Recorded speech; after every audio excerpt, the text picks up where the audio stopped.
Good afternoon, everybody. This is a 2.0 video.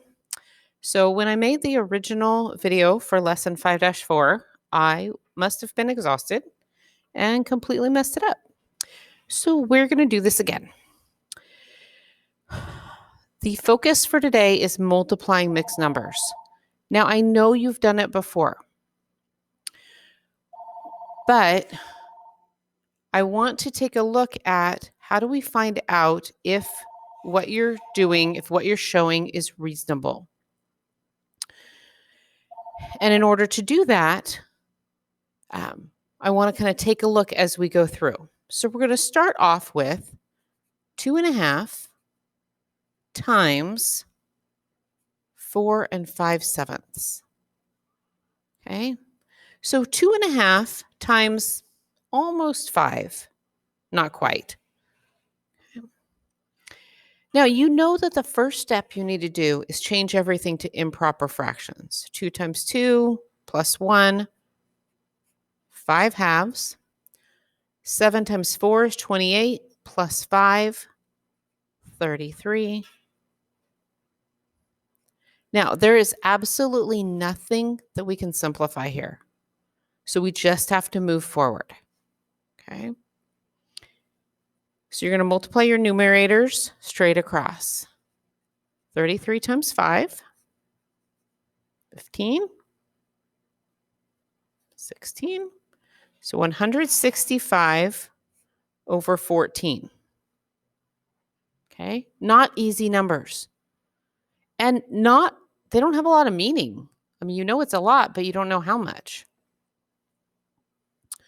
So the best way to take this mixed number or this improper fraction and turn it into a mixed number is to just do the division. 165 divided by 14. So this is division that you did in elementary school, but we're using it for a different purpose. 14 goes into 16 one time. 16 minus 14 is 2. Bring down the 5. 14 goes into 25 only one time. Subtract 14, it's 11. So the 11 becomes my numerator. 14 is my denominator. 11 and 11/14. Now let's think about that. 2.5 times 4.5, more like 5. Okay. So 2 times 5 would be 10. And these are each, this one's more and that one's kind of close. Does that seem like a reasonable answer? Okay. Now another example. 2/3 times 3 3/4. Okay. So 2/3 remains 2/3. 3 3/4. 4 times 3 is 12 plus 3, 15/4. Now here is a place where you guys have been interested in doing better, making some progress. And that's in simplifying as you go. 3 goes into 15 5 times. So 3 goes into 3 one time. 3 goes into 15 5 times.